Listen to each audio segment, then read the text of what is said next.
Promet je djelatnost prijevoza ljudi i prijenosa stvari od jednog do drugog mjesta. Za prijevoz i prijenos služe prometna sredstva.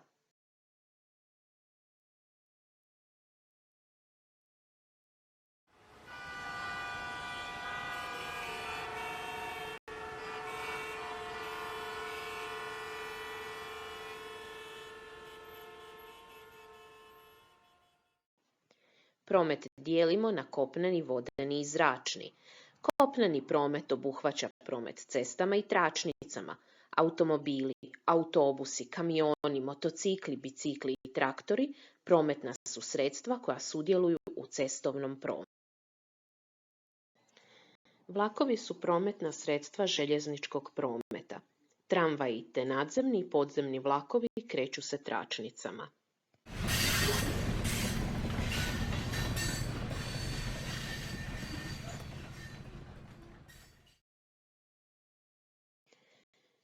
Zračni promet zbiva se u zraku.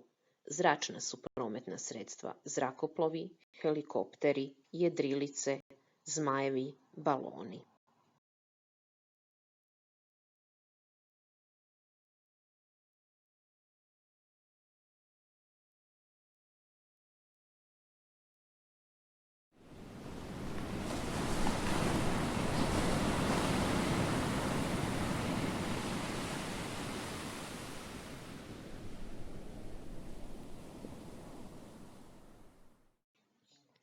Vodeni promet je promet morima ili rijekama, pa ga i dijelimo na pomorski i riječni.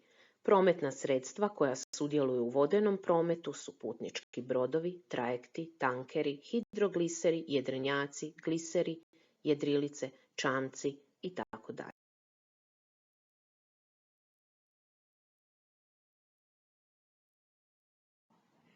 Djeca u 3. razredu osnovne škole smiju upravljati samo jednim prijevoznim sredstvom, to je bicikl.